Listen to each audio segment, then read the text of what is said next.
Hey there, movie lovers. Welcome back to Rocky Watches Movies. Today we're answering the call to duty and diving into the comedic chaos of the 1984 hit Police Academy and the franchise it spawned.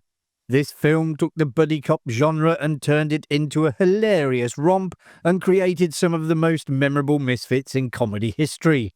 But behind the laughter, pranks, and the sounds coming out of Jones's mouth, there's a whole arsenal of behind-the-scenes secrets and surprising stories.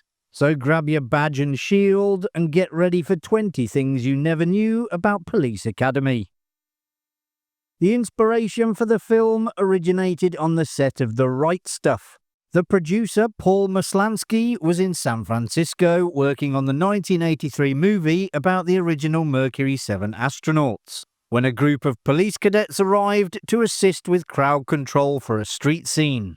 He recalled that the history of cinema was forever altered as they piled out of their buses to take up their posts. He found it funny to see how diverse they were, comprising men and women of all heights and ethnicities. Maslansky mentioned that he had asked their sergeant if these were all future members of San Francisco's finest, to which the sergeant had replied that while they had to accept everyone into the academy, they could always flunk them out. This exchange started him thinking, and that very night, Maslansky wrote a 2-page treatment. Originally, Police Academy was set to feature Michael Keaton in the lead role, with the legendary Dom DeLuise slated to direct. However, by the time the script was finalised, both had moved on to other projects and were no longer available, leaving the producers scrambling for alternatives. Before he became a household name, Bruce Willis auditioned for the role of Mahoney, eager to break into film. In an effort to find the perfect actor to embody the irreverent and charismatic Mahoney, they also considered rising stars such as Tom Hanks and Judge Reinhold, reflecting just how different the film might have looked with a very different cast and tone. Steve Guttenberg's father had served as a New York City police officer. However, his mother eventually found the anxiety of his profession too much to bear and persuaded him to leave the force. He went on to find a job in an electronics store. In a tribute, Guttenberg revealed that for his screen test for the 1984 film, he had worn his father's own shirt, which bore the New York Police Academy insignia on the shoulder. Michael Winslow secured his role after performing as the opening act for Count Basie. Producer Paul Maslansky, who was also a jazz musician, and the director Hugh Wilson had seen Winslow's performance at the Long Beach Theatre. They were so impressed that they hired him on the spot. Tim Kazurinsky, a former Saturday Night Live cast member who played Carl Sweetchuck, had initially agreed to work for just one day on Police Academy 2, their first assignment, appearing in a single scene. However, 3 weeks into production, the original director, Jim Signorelli, was fired and replaced by Jerry Paris. Paris later revealed that he disliked most of the footage that had already been shot, with the exception of the scenes featuring Bobcat Goldthwait as Zed and Kazurinsky. Reflecting on the experience, Kazurinsky recalled that 6 weeks later, he and Goldthwait were still on set, with Paris asking them what they wanted to film that day. He described it as the silliest of situations, where they would invent scenes such as hiding amongst bananas in a supermarket. He explained that audience feedback cards revealed that viewers particularly liked Bobcat and the old man from the lamp store, leading the studio to have them join the police force in the next film. G.W. Bailey, who portrayed the scheming lieutenant, later Captain Harris, throughout the film series, confessed that he was so drunk during the production of Police Academy 4, Citizens on Patrol, that he had no memory of making it at all. The actor, who later found fame in The Closer and Major Crimes, admitted he had no idea what the film's plot was about.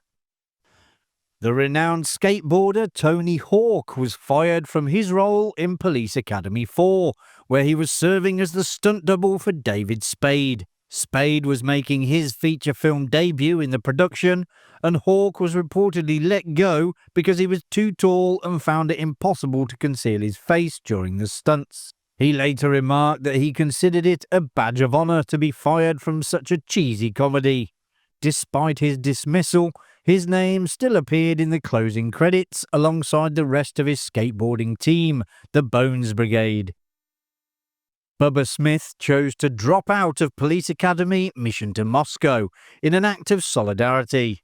He discovered that his co-star Marion Ramsey, who had portrayed Laverne Hooks in all 6 previous films alongside him, had been written out of the 7th and currently final installment. Upon learning this, Smith declared that he would not be joining the 1994 project. The film subsequently became the lowest grossing in the series by a very wide margin. In 1997, Police Academy the series returned to television as a live-action spin-off, featuring a new cast alongside a familiar face from the original films.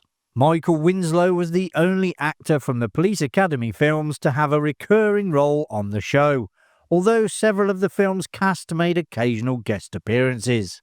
It ran for just 1 season with 26 episodes.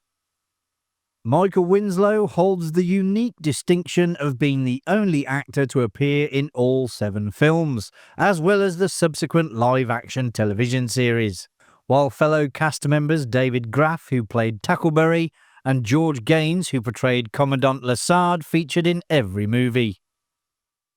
Bill Paxton had been lined up to appear in the franchise's first 2 sequels.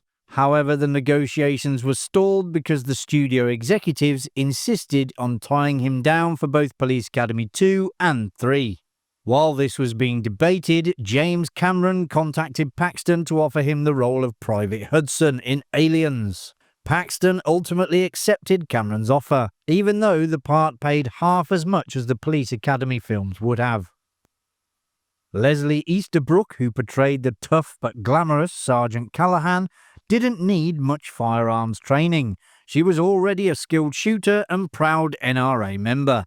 Easterbrook even produced an instructional video titled Real Beginner's Guide to the Shotgun Sports and served on the California Rifle and Pistol Association board. Believe it or not, Police Academy lives on as a live stunt show, not just in one country, but several. The Police Academy stunt show has thrilled audiences at Warner Brothers Movie World parks in Australia and Germany, Six Flags Magic Mountain in California, and Park Warner Madrid. Mixing slapstick comedy, explosions and high-flying stunts, the show continues the franchise's spirit of chaos and fun. In 1988, Police Academy, the animated series, brought the film's trademark slapstick humour to Saturday morning television as an animated show. Produced by Ruby Spears, it featured many of the beloved characters from the movies, such as Mahoney, Hightower and Tackleberry, reimagined in cartoon form. The show ran for 64 episodes over 2 seasons, and even introduced a group of mischievous dogs, expanding the Police Academy universe to a younger audience. The first movie was made on a modest $4.5 million budget, and became a massive hit, taking in nearly $150 million at the box office. The success was undeniable. It spawned 6 sequels and a TV show. They had low budgets, high profits, and a loyal audience that couldn't get enough of Mahoney, Hightower, and Jones. The iconic Blue Oyster Bar scene was filmed at a Toronto establishment named the Silver Dollar Room. Although this beloved music venue held a heritage designation, it was permanently closed on the 1st of May 2017 to make way for the redevelopment of the entire city block.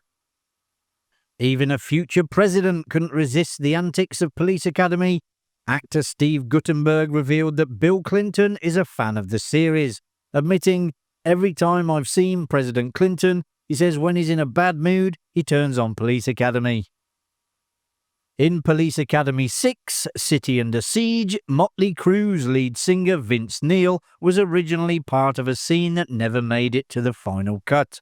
In this deleted moment, Hightower lent a helping hand by ensuring the rock star got to the airport on time, a cameo that would have added a playful crossover between pop culture and the film's slapstick antics.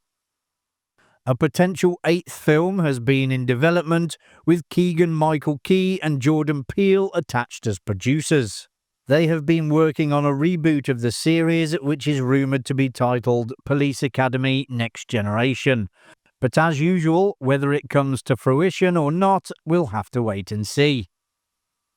2 aborted attempts at video game adaptations of the franchise were planned, one by Hasbro for the aborted Control Vision console developed by Mark Turmel, and the other was an unlicensed NES game by Tengen.